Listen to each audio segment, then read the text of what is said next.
सभी को good morning. आज हम लोग ज्योग्राफी का जो चैप्टर है वो कृषि एग्रीकल्चर अध्याय 4, ठीक है। इसका मैंने पहला वीडियो दे चुका हूं। आप लोग अगर उस वीडियो को नहीं देखे हैं तो आप लोग उस वीडियो को देख लीजिएगा। और ये आज जो वीडियो मिल रहा है ये भाग 2 है। और इसमें जो टॉपिक जो है अभी आपको बताने जा रहे हैं चावल और गेहूं। एक नंबर जो हम बात करते हैं कि चावल क्या है, ये चीन के बाद भारत क्या है, दूसरा सबसे बड़ा उत्पादक देश है। कहने का मतलब क्या है कि चावल का उत्पादन जो होता है चीन के बाद दूसरा सबसे उत्पादक देश कौन है, भारत है। और यह एक खाद्यान्न फसल है। परीक्षा में पूछता है इसका भौगोलिक दशा, ये क्या है भौगोलिक दशा, चावल का भौगोलिक दशा निम्नलिखित है। एक नंबर में बोलेंगे यह एक खरीफ फसल है। इसके बाद बात करते हैं कि तापमान 25 डिग्री सेल्सियस से ऊपर, या बोल सकते हैं 24 डिग्री सेल्सियस से 27 डिग्री सेल्सियस। आगे 3 नंबर में आते हैं वर्षा 100 से 150 सेंटीमीटर के बीच। 4 नंबर में क्या होता है जलवायु कैसा, आर्द्र जलवायु होना चाहिए। अब देखते हैं क्या सस्ती मजदूर होना चाहिए। अब इसका उत्पादन क्षेत्र देखते हैं तो चावल का जो उत्पादन क्षेत्र है कि भारत के उत्तर पूर्वी मैदानी क्षेत्र, और उसके आगे क्या है तटीय क्षेत्र और डेल्टाई क्षेत्र। इन क्षेत्रों में क्या होता है चावल का उत्पादन अधिक होता है। मैदानी क्षेत्रों में क्या होता है पानी आसानी से मिल जाता है, इसलिए मैदानी क्षेत्रों में चावल का उत्पादन भी अधिक होता है। या दूसरे शब्दों में हम बोल सकते हैं कि पंजाब, हरियाणा, पश्चिम उत्तर प्रदेश, बिहार, मध्य प्रदेश, इन क्षेत्रों में चावल का उत्पादन क्या होता है अधिक होता है। अब 2 नंबर हम बात करते हैं, क्या है 2 नंबर में गेहूं। अब देखते हैं क्या कि गेहूं क्या है दूसरी खाद्यान्न फसल है। और गेहूं जो है शीतोष्ण कटिबंधीय फसल है। कैसा फसल है, शीतोष्ण कटिबंधीय फसल है। परीक्षा में पूछता है भौगोलिक दशा लिखने के लिए तो क्या बोलेंगे, यह एक रबी फसल है। रबी किसको बोलेंगे, वैसा फसल जो ठंडा के मौसम में लगाया जाता है या बोया जाता है। वर्षा 50 से 70 सेंटीमीटर के बीच, तापमान 20 डिग्री से 25 डिग्री के बीच, और तुम्हारा मिट्टी जो है यह दोमट मिट्टी होता है। अब हम देखते हैं कि भारत में गेहूं का उत्पादन किन क्षेत्रों में होता है तो हम बात करते हैं कि गंगा सतलज का मैदान, दूसरा क्या दक्कन का काली मिट्टी का क्षेत्र। और हम यह बोल सकते हैं कि पंजाब, हरियाणा, उत्तर प्रदेश, बिहार, इन क्षेत्रों में क्या है गेहूं का उत्पादन अधिक होता है। हम बात करेंगे कि गेहूं का उत्पादन आखिर क्यों पंजाब हरियाणा में अधिक होता है। हम एक डायग्राम के माध्यम से आपको बताना चाहते हैं। इस डायग्राम में ध्यान दीजिएगा आप।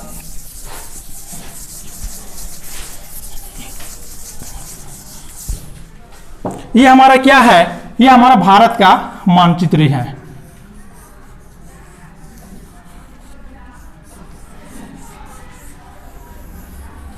ये हमारा भारत का मानचित्र बन गया। अब यहां पर भारत के जब हम पश्चिम क्षेत्र में देखते हैं तो यहां पर तुम देखना क्या है भूमध्य सागर। यहां पर क्या है भूमध्य सागर। और भूमध्य सागर से एक पवन का उत्पत्ति होता है जिसको हम बोलते हैं पश्चिमी विक्षोभ। क्या बोलते हैं, पश्चिमी विक्षोभ। पश्चिमी विक्षोभ का उत्पत्ति कहां से हो रहा है, भूमध्य सागर से। उत्पत्ति होने के बाद ये क्या जहां से उत्पत्ति हो रहा है तो यहां से पश्चिमी विक्षोभ जो पवन है आर्द्रता ले लेता है, और आर्द्रता लेते हुए ये पश्चिम से पूरब की ओर बढ़ रहा है।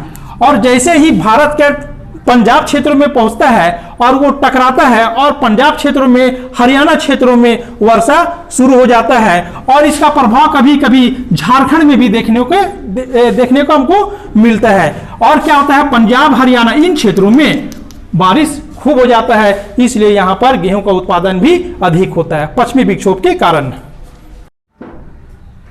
अब इसके बाद हम बात करते हैं मोटा अनाज। मोटा अनाज को हम 3 भाग में बांट दिए हैं। 1 नंबर बोलते हैं जवार, 2 नंबर बाजरा और 3 नंबर रागी, ठीक है। इसमें पोषक तत्वों की मात्रा अधिक होती है। कहने का मतलब मोटा जो अनाज है उसमें पोषक तत्वों की मात्रा क्या होता है, अधिक होता है। अब आते एक नंबर में क्या है, बाजरा। यह बलुआ और काली मिट्टी में उगाया जाता है। ठीक है, इसका जो क्षेत्र है यह राजस्थान बाजरा का सबसे बड़ा उत्पादक क्षेत्र है। अब अन्य उत्पादक यानी अन्य क्षेत्र में यूपी, महाराष्ट्र, गुजरात, हरियाणा क्षेत्रों में भी रागी का उत्पादन किया जाता है। अब हम बात करते हैं रागी नहीं, बाजरा का उत्पादन किया जाता है। अब हम 2 नंबर बात करते हैं रागी। यह एक शुष्क प्रदेश का फसल है। कहने का मतलब क्या है, सूखा क्षेत्रों में भी हम रागी का फसल को उगा सकते हैं। अब इसका उत्पादन क्षेत्र जो है वो कर्नाटक सबसे बड़ा उत्पादक क्षेत्र है। हाँ, इसके बाद देखते हैं क्या, मक्का। मक्का जो है यह एक क्या है, खरीफ फसल है। खरीफ किसको बोलेंगे, जो वर्षा ऋतु में भी बोया जाता है, लगाया जाता है। उसके बाद देखते हैं इसको तापमान 21 डिग्री से 27 डिग्री सेल्सियस के बीच। इसका बात करते हैं उत्पादन क्षेत्र। मक्का का जो उत्पादन क्षेत्र है कर्नाटक, यूपी, बिहार, आंध्र प्रदेश और मध्य प्रदेश के क्षेत्रों में भी मक्का का उत्पादन किया जाता है। अब हम आगे आते हैं, इसके बाद दालें। दाल कहने का मतलब जो है, दाल जो है विश्व का सबसे बड़ा उत्पादक भी देश है और उपभोक्ता भी देश है। उपभोक्ता किसको बोलेंगे, यानी खाने वाला संख्या भी अधिक है और उत्पादन भी क्या हो रहा है, दाल का अधिक हो रहा है। दाल में क्या मिलता है, प्रोटीन। दाल में क्या मिल रहा है, प्रोटीन मिल रहा है। और दाल को कम नमी की आवश्यकता पड़ती है, यानी कम नमी वाले क्षेत्र में भी दाल का उत्पादन किया जा सकता है। यानी सूक्ष्म परिस्थितियों में भी इसे उगाया जा सकता है। सूखा क्षेत्र में हम दाल को उगा सकते हैं। इस दाल में है अरहर, उड़द, मूंग, मसूर, मटर और चना, ये सब है मुख्य दलहनी फसल है। परीक्षा में पूछता है दलहनी फसल कौन है, इसमें दे देना दलहनी फसल। ठीक है, और इसका उत्पादक क्षेत्र है देखना मध्य प्रदेश, उत्तर प्रदेश, राजस्थान, महाराष्ट्र, कर्नाटक क्षेत्र में क्या होता है, दाल का उत्पादन किया जाता है। अब इसके अलावे आते हैं खाद्यान्न के अलावा अन्य खाद्य फसलें। हम इसको 4 भाग में रखते हैं या 4 भाग में बांट दी है, गन्ना, तिलहन, चाय, कॉफी। और बोर्ड एग्जाम में खास करके ये सभी प्रश्न बोर्ड एग्जाम के लिए इंपॉर्टेंट है। ठीक है, 1 नंबर बात करते हैं गन्ना। गन्ना का परीक्षा में पूछता है क्या, भौगोलिक दशा लिखने के लिए तो लिखेंगे गन्ना का भौगोलिक दशा निम्नलिखित है। उसमें 1 नंबर लिखेंगे तापमान 21 डिग्री से 27 डिग्री सेल्सियस के बीच, बस इतना ही लिखना है। वर्षा 75 सेंटीमीटर से 100 सेंटीमीटर के बीच, जलवायु उष्ण और आर्द्र जलवायु। उत्पादक क्षेत्र गन्ना का देखते हैं, ये उत्तर प्रदेश, महाराष्ट्र, बिहार, आंध्र प्रदेश, पंजाब और हरियाणा क्षेत्रों में गन्ना का क्या होता है, उत्पादन किया जाता है। अब हम इसके बाद हम बात करते हैं क्या, तिलहन। देखो क्या है तिलहन। तिलहन किसको बोलेंगे, तिलहन के अंदर जो फसल जो तिलहन है उससे क्या निकलता है, हमको तेल निकलता है, यही क्या है, तिलहन है। तो तिलहन में कौन कौन किस किस फसल को रखेंगे हम, तो मूंगफली है, सरसों, नारियल, तिल, सोयाबीन, अरंडी, बिनौला, सूरजमुखी तिलहन फसल है जिससे क्या निकाला जाता है, तेल निकाला जाता है। कौन सा फसल में आएगा, तिलहन फसल में आएगा। इसका उत्पादक क्षेत्र देखते हैं आंध्र प्रदेश, तमिलनाडु, कर्नाटक, गुजरात, महाराष्ट्र के क्षेत्रों में तिलहन का उत्पादन किया जाता है। अब इसके बाद आते हैं चाय और कॉफी जो है ना, ये परीक्षा के लिए बोर्ड एग्जाम के लिए बहुत ही इंपॉर्टेंट है, कंपटीशन के लिए बहुत ही इंपॉर्टेंट है। तुम लोग इसको अच्छा से कर लेना। अब देखते हैं क्या, चाय एक क्या है, पेय पदार्थ है। पेय पदार्थ किसको बोलेंगे, पीने वाला। तो चाय बोलेंगे एक पेय पदार्थ है और यह एक रोपण कृषि का उदाहरण है। परीक्षा में पूछता है रोपण कृषि तो क्या बोलेंगे, चाय। अब आते हैं इसका भौगोलिक दशा। तो चाय का भौगोलिक दशा निम्नलिखित है। 1 नंबर में बोलेंगे वर्षा 125 से 250 सेंटीमीटर का क्षेत्र में, यानी बीच में। यानी चाय का उत्पादन कहाँ पर किया जाएगा, जहां पर पानी अधिक आता है। ठीक है, तो पानी अधिक आ रहा है तो भूमि क्या होना चाहिए, ढलवा होना चाहिए। ढलवा क्यों होना चाहिए, अगर चाय का खेत में अगर पानी जम जाएगा ना तो पत्ता क्या हो जाएगा, सड़ जाएगा। तो कैसा होना चाहिए, भूमि कैसा होना चाहिए, ढलवा, पानी आसानी से निकल जाना चाहिए।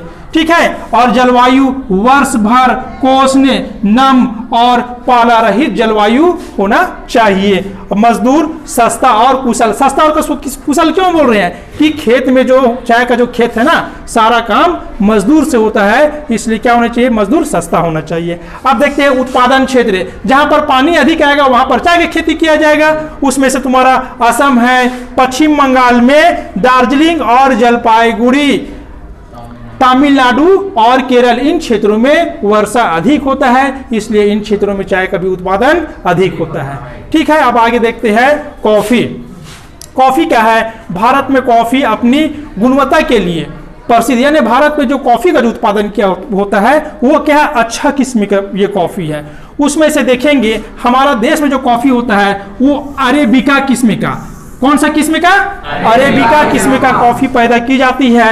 और यह कॉफी जो है ये यमन क्या है, यमन एक देश है, यमन देश से कॉफी लाया गया और भारत में बाबा बुदन की पहाड़ी से इसका खेती का शुरुआत किया। किस खेती का, कॉफी का, कॉफी का। और कॉफी का उत्पादन राज्य देखेंगे कर्नाटक, केरल, तमिलनाडु क्षेत्रों में कॉफी का उत्पादन किया जाता है।